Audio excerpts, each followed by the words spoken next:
All right, Coach Grice, it's Wednesday. We're back at it again, talking Preps Overtime, what's become the biggest podcast here in the North Carolina area for covering high school football. What is your little Dare to Cherokee? What's your motto you like to throw in? I take it from with the undergrad at North Carolina A&T, and our alma mater talks about spreading trophies from Dare to Cherokee, excuse me. So that's always our motto. We're covering you from Dare to Cherokee, baby. All right, man. I always said from the Highlands to the coast, but either way, Dare to Cherokee, yeah. I kind of like that too. But anyway, you mentioned spreading trophies around. We're going to bring on a coach today. The coach is for a team that has spread a lot of trophies over a huge body of work from the 70s, 80s, 90s, 2000s, and they're on the precipice of maybe winning even another one. But we're going to bring on Coach Bryan Till, the head football coach at Richmond Senior High School. Coach, I appreciate you joining Coach Grice and I today on Talking Preps Overtime. Hey, really appreciate you guys having me. Thank you. Oh, definitely, Coach. I mean, it's, I love having you on here to talk with us. And, kind of we'll start with how we start with everybody. I mean, we could go on here for hours, but, could you kind of give an intro to some of our fans that maybe don't know exactly who you are, kind of give a background of your playing and coaching history? Sure. So I came up to sorry, guys, they may have some announcements come on here. It's that time of day here. So I don't know if I can mute that out or not, but so for me, I came up from Georgia 14 years ago. Did my career started at the University of Georgia, and I did my undergraduate and my graduate degree there, and I worked had a strength conditioning internship with the Atlanta Falcons right after that. Started at Athens Academy as a strength conditioning coach, and just loved the game of football so much I got into it. Moved up here without going through all that stuff, moving through. Moved up here to being in my family in North Carolina. They had moved up here from Georgia. So I moved up here at that time, 12, 13 years ago, and 13, 14 years ago now. And so just kind of working my way through the ranks. Started in Fayetteville, Terry Sanford. Wayne Inman hired me as a strength coach and ended up being offense coordinator there after a year. And then got my first head coaching job at Cape Fear High School and came back to Terry Sanford, and now been at Richmond now for 5 years. And it sounds like quick, but it's a little bit of time at each place. And I really enjoy working with the people at each place, and I've enjoyed getting to know people like Chris and yourself, Coach Grice. Being in North Carolina, it all still seems new to me, even though I've been here for 15 years. So in my fifth season at Richmond, and just looking forward to whatever else that we have here in this playoff run. Definitely. And I mean, it's, about to be an epic playoff run, I think, with the new playoff brackets. But, we'll start there kind of talking about you being at Richmond Senior. It's one of the most well-known high schools in the state. And for me, it's one of the most unique. And I love kind of seeing and hearing about some of the specifics to where you're literally a local community leader. I love the fact that you have the state of the program address. I mean, heck, I was reading an old article. You had state senators, you had the police chief of Hamlet that's in attendance for your state of the program address. So, can you discuss how unique the head coaching job, is there? And it's definitely different to compare to maybe some of the bigger cities. Sure. I mean, you have some responsibility here to the community because everyone is so tied to the program. There's not any divided loyalties, so to speak, in the county. And so, and you realize that on Friday nights, this is what a lot of people do and what most people do on Friday nights when it's at home. So you feel a responsibility to the community, not just from the standpoint of the future with these kids, but also economically, that you're bringing, folks into the county. You're talking with economic leaders and things and ways that you want to be able to support what they're doing in the county, the vision they have for the county. And people are coming in, and it's maybe the only time that year they come in, or a couple times that year they come into the county. What is the face we want to put on? We want people to see the good things that are here in Richmond County. And so, I think that's kind of how all that ties together, where you have all those leaders who are involved and want to know kind of what we're doing, because they realize that this is a way that statewide, we can kind of put our face out there for everybody to see all the great things that are going on and the great community we have here. Well, you kind of answered the question I was about to throw out there to you, Coach, in terms of your position within the community. And you're right, even people like myself who I've lived in and around the Richmond area in the past, coached in Fayetteville, so I've spent a lot of time there playing in that facility.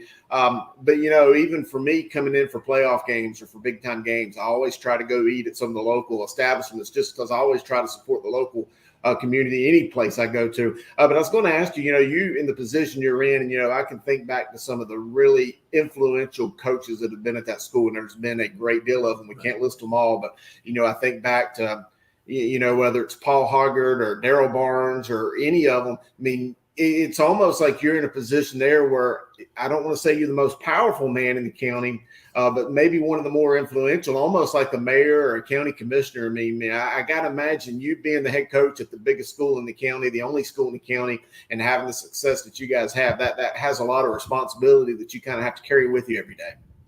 Yeah, sure. I think your integrity is important in this position. I think it's not so much influence or power, but people are paying attention to what you say.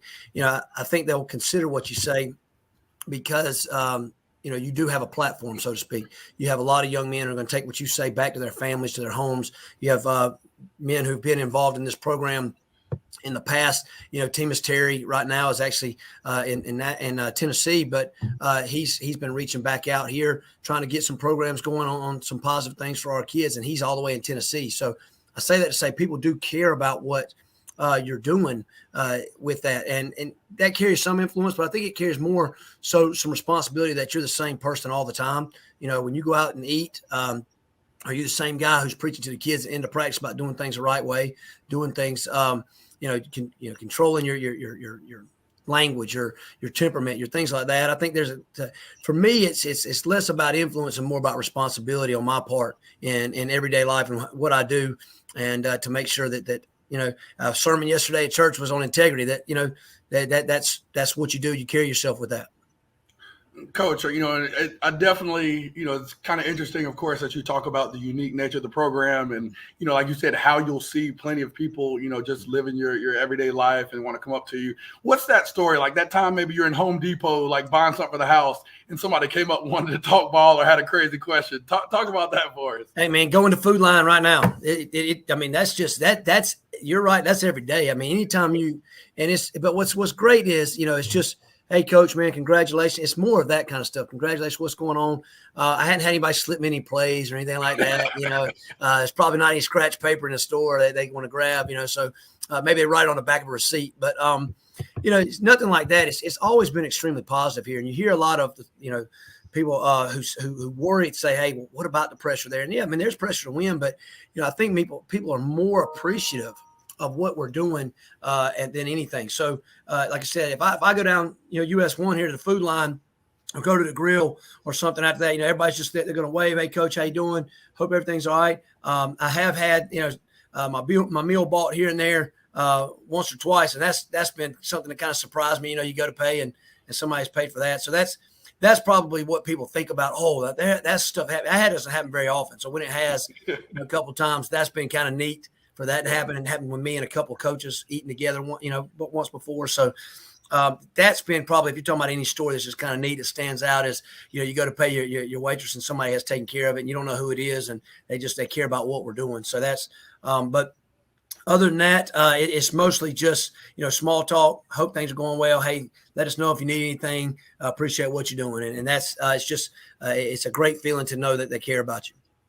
Hey, Coach, I've got a background in Texas high school football when I was in the military out that way. I've seen the biggest and best the state has to offer. I've followed high school football big time in South Carolina. Of course, I've always said that Highway 74 corridor, whether from Wilmington all the way through Scotland and Richmond and through Charlotte and even out through Cleveland County, is what I consider to be some of the best football in the state. Well, you mentioned, you came from Georgia, so you've seen football there, and I know that football is big time there. I've seen the stadiums. I've seen a lot of what it has to offer. Kind of give us a comparison of just how, I'm not necessarily meaning the athletes on the field, but just the aura of the community support, just everything in Texas or in Georgia football compared to Richmond County and what you've seen in your area. So in general, in North Carolina, and I don't mind, I'll talk athletes, talk it all. I mean, I love this stuff. So, in general, I was actually pleasantly surprised coming up here several years ago, athletically, to where that compared. You grow up in a state like Georgia or Texas, with your football, and you kind of become, as snobbish about, oh, well, no one's better than us. And it's really more out of ignorance. You don't know any better because that's all you've seen. But you do take a lot of pride in it. So when I come up here, I was really impressed with the athletes.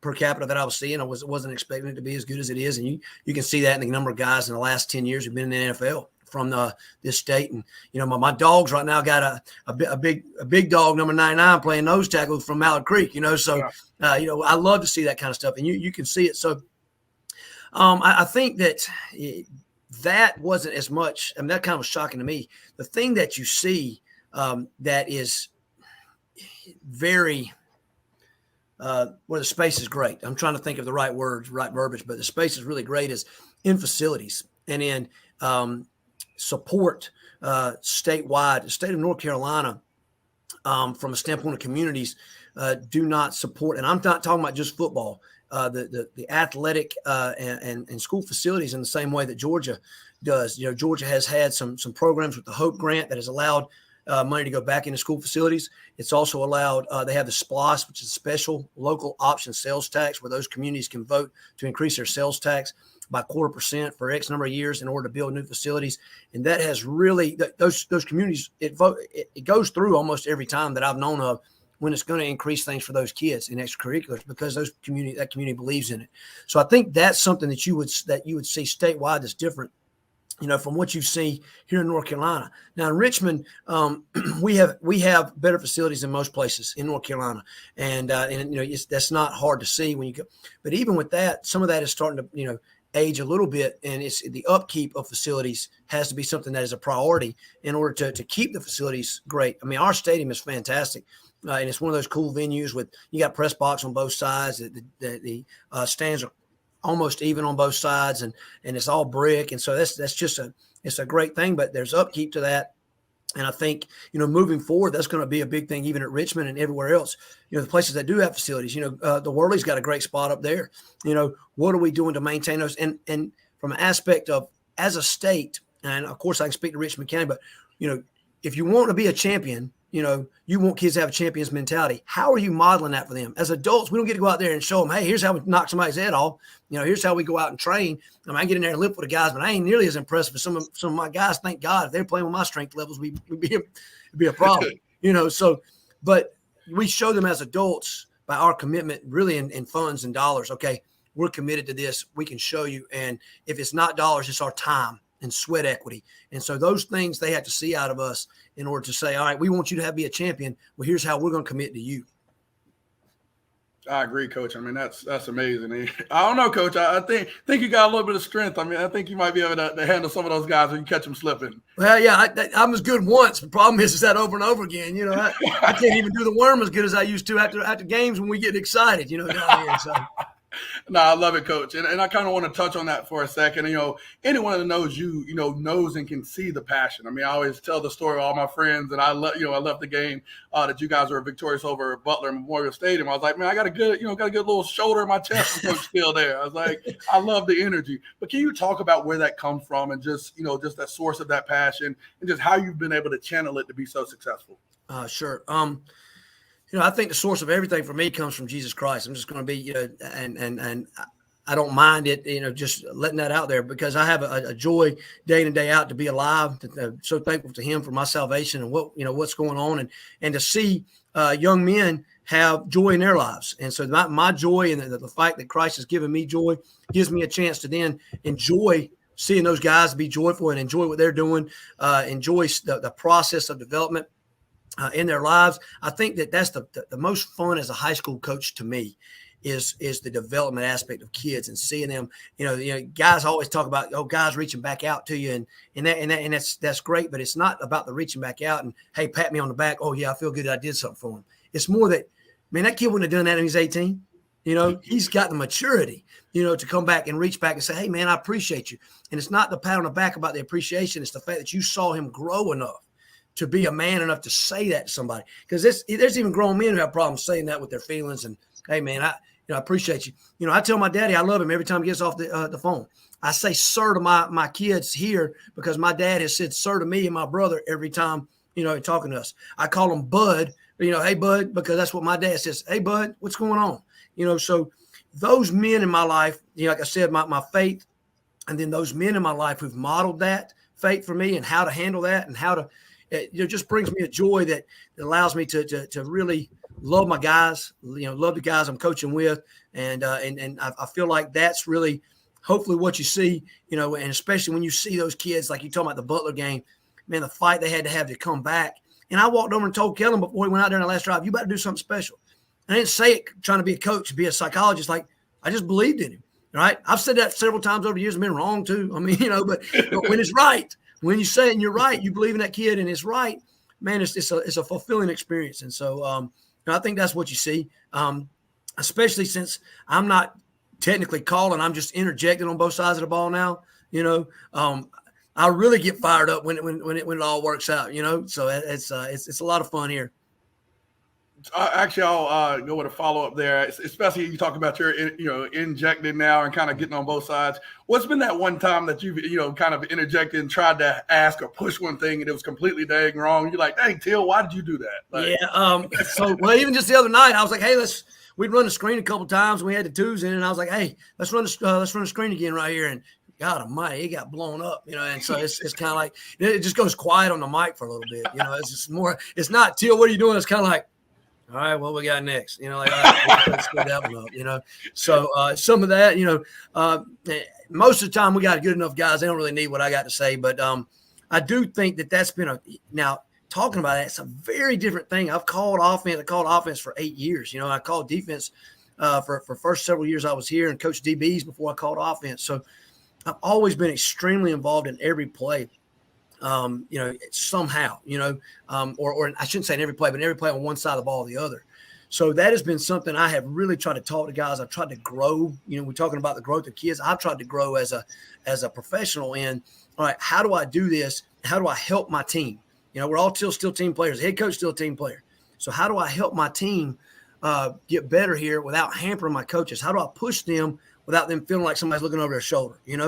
And that's been a hard battle. If I'm just being straight up honest, and we're talking about that has been a struggle for me. But I mean, I'm working at it because I want my guys to feel like, hey, coach has got my support. He's doing everything he can though to help us be better. And so that's been an interesting dynamic. Grice, the headset would be a pretty good entertainment for a lot of people. Oh, definitely. No, we had that good moment during one of the JV games. One of our varsity kids actually was able to get on the headset. And, I mean, you could just tell his eyes, while we were on there, in the middle of the game. And I had no clue he was on there. Right. But just him just like, I never knew it was like this. I thought you guys were just, talking crap, talking about the weather or something. I was like, yeah, we're working out here. That's it. Those moments are cool. Definitely want to ask, especially as we look at some of the more rural areas, even around here, I guess the example we have is kind of like an A.L. Brown where, I call it the neighborhoods change. You got like some of the mills that existed closed. Sure. You have people kind of moving and it really changes the dynamics of the schools that, school that you're in.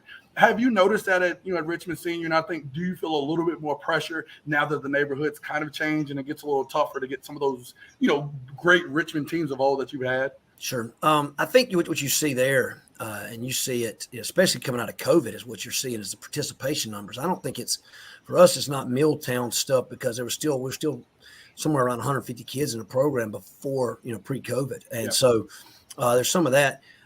I haven't been here since the mills have been open. So for me, it's just what I know has always been this.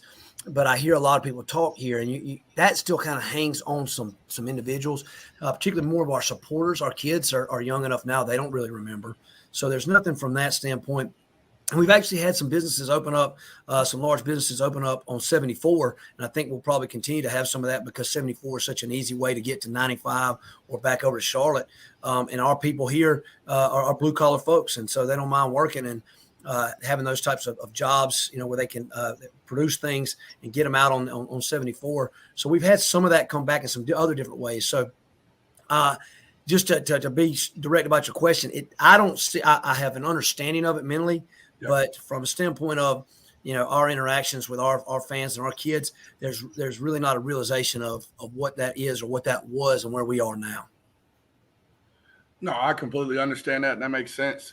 So for you, looking at kind of a longer term aspect, I mean, do you see, and I guess it encompasses even Richmond moving to the east. What are some of the new challenges that you see, in your fight to keep it up and stay at that elite level that you guys have been operating at since you've been there? So I think one of the big things is development. So many kids are, people are telling them to specialize. and particularly. And I'm glad we're talking about this because it seems like people always want. Well, football needs to give up athletes. Football needs. Well, every football coach I know loves other athletes. It tends to be, and I don't want to. I'm not pointing the finger like you guys need to do better. I'm saying the reality is it tends to be other sports that tell kids don't play football or don't play. If you're a full-time baseball player, don't play basketball. Just play fall baseball and play. So that's happening a little earlier, and I see that as a challenge, and especially in a rural area like this, where that's one thing that is significant. To smaller schools and to rural areas, you tend to share athletes in multiple sports, and so that is a challenge I see. That needs to be addressed. Really, statewide, it's tough. So it needs to be addressed at local levels and local entities in order for it to have an impact and kind of grow. I think there's some ways we could probably partner with some of those travel, programs that rural areas would build facilities for travel programs to come in, and that way you get an influx of economic development, and economic money, but also have a chance to grow your kids without them having to travel all over the place and still get some of those experiences so that parents don't see that as, hey, I've shortened my kid. So I think that's part of it. I think continued development in football because a lot of our youth guys, and I'm not talking about here, our youth guys are doing a great job, but they've got to those guys might change next year. If they change, it could be a problem, So continued development of youth coaches. It's not something I think we talk about enough. We talk about youth kids and those kids developing football players, but who develops them? Who are the adults who are responsible for those kids? And I think a lot of guys who are coaching youth around the country, you see all these crazy YouTube videos or Twitter or where they're still kids are just getting killed and they're laughing and that hurts us. Do I think that's the norm? No, but I think there are those guys. So having some sort of vetting process and training process for youth guys is going to be good, and would be good for us and for everybody. I think, like I said, our Raider Elite group that's gotten going here is developmentally is helping us, but that's got to continue, and we got to do what we can. We can't help them budget wise, so what are the things we can do? And I think the problems are figuring out what that is. So trying to answer your question about what those problems are, because you can't come up with solutions till you know what the problems are. But right, I'm not, I'm a guy who believes in the no complaining rule. That's fine. You're going to come up with a problem, come with two solutions, right? Yeah. So I think that's the thing we've got to figure out how that moves forward. But those are the couple of things I see with the sport of football in particular. I'm listening to you talk, Coach, and I sense and I can feel that you're a great teacher. I can only imagine how good you are in the classroom. In fact, I've been in your weight room one day when you was doing maxes, and just to watch you go through that process, you're a great teacher and a motivator all at the same time. But you just hit something that kind of touched a nerve with me and the development of coaches. I think that's something that's important to me, and it's important to the longevity of this game. And I feel like that you are living that because I've looked at the staffs that you have been able to assemble and create, and not just your varsity staff, but your JV staff, your freshman teams over the year. And you've got some guys already on your staff, whether it's James Johnson or Coach Denson or maybe even Patrick Hope, who's running your JVs. I think you have developed some tremendous coaches who are probably ready to be head coaches today, but have continued to stay on that Raider squad. But I guess it's got to give you a sense of pride to know that you every day, every practice, every meeting, you're watching these guys grow and knowing that one of these days they're going to become big head coaches themselves and lead men, maybe even at Richmond one day. Yeah, I take a lot of pride in those guys, but and I'm not saying this to have false humility, but I don't know how much I have to do with their development. They're pretty doggone good on their own. They have a drive on their own to really work. I've been really fortunate to work with Jake who's at Cape Fear, Jake Thomas at Cape Fear, and Bruce McClellan's at Terry Sanford. And I've just been, I think, even much more so, I've just been blessed to be around good dudes, and we just enjoy the teamwork approach with each other, enjoy, taking care of our responsibilities and seeing the fruits of that with each other. So I would be very proud of those guys. I wouldn't take a lot of pride in feeling like I had helped them a whole lot other than just, grinding it out day in, day out. I got the laundry in here. I got to flip again when we get done. So make sure I'm doing my part, in this whole thing. But I appreciate that, Chris, and that means a lot. And the teaching stuff, I'm going to have to make sure my mom sees this because, she's a retired teacher of a lot of years. So she'll be probably more proud of that compliment than anything else. I assure you. Well, I know Grice has a couple more, and I got one more as well. But I got to ask you this question because I think it's pertinent on the mind of everybody that's ever played a game against Richmond or in Raider Stadium. But do you believe in magic? Because everybody else seems to. I do believe. I'm a guy who my entire life people talk about luck, and I'm like, don't give me luck. I don't want to hear that. I believe though that man, and this is what I tell the kids. I told them this. I started telling them this 2 weeks ago.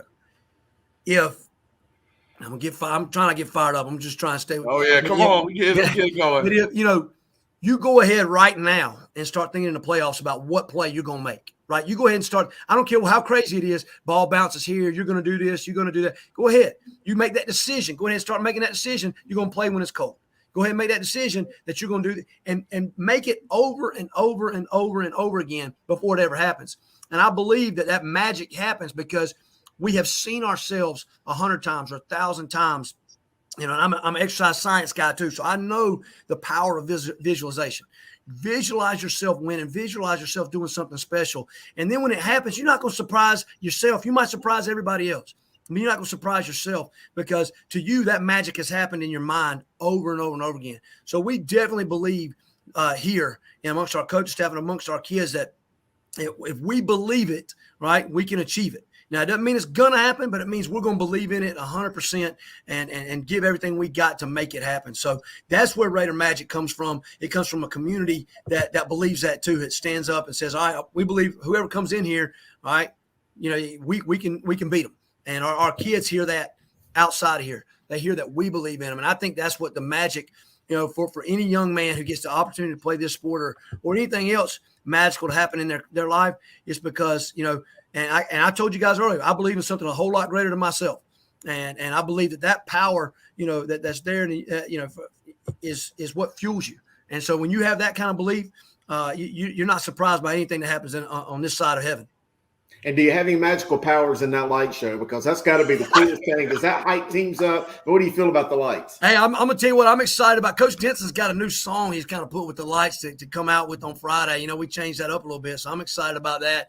It's a lot of fun. It's darker this time of year, so the lights kind of pop a little bit more, so it gets our guys going. And, I tell you, a moment people don't talk about the lights, but one of the coolest moments is when, if it's October or even now, right before the fourth quarter, we turn them off, and the uplighting that's on the post. Everybody talks about the flashing lights. But man, it's green up on the post. Everybody pulls out the cell phones. Kind of looks like it does at Georgia, when it goes right there. And then during October, they can change those colors pink, which is it's just really cool how it does add to the ambiance, there, Chris, in so many different ways.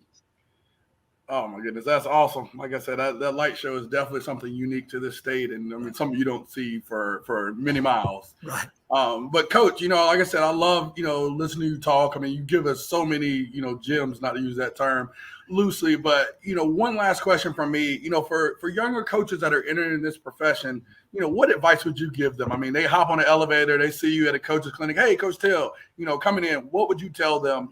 For that advice as they navigate their career. So I'm going to take a second on this because I don't want it to be just a flippant, cliche answer.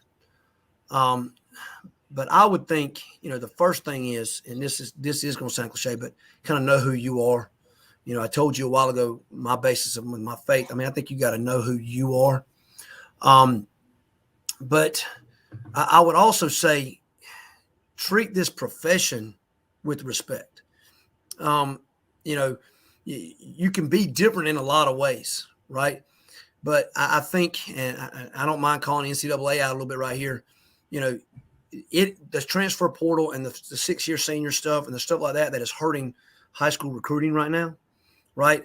Were decisions that were made without the thought of the longevity of this sport, right? And I'm all about kids, getting a chance to make money off their name and stuff. That's a whole different discussion. But my point here is, let's think about our decisions as you're moving up so that this sport has a future, right? The integrity of your actions, how it is carrying yourself on social media, how does that affect our sport as a whole? What do people who are the fans, the people who actually pay your salary, what do they think of us, all right? What do they think of us as a group? How do our actions affect this sport? Because eventually, if the sport is not viewed positively, none of us get a paycheck from it.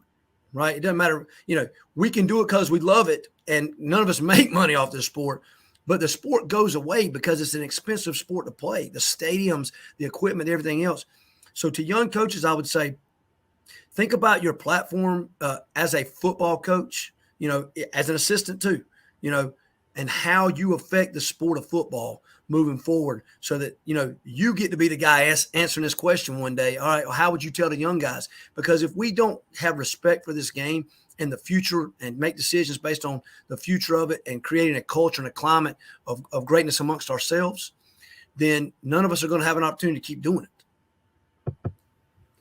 Well said, Coach. Well said. And just the final question I always like to throw out. I feel like I've known you for, it seems, 10, 15 years, but a long time, dating back to when I was in Fayetteville.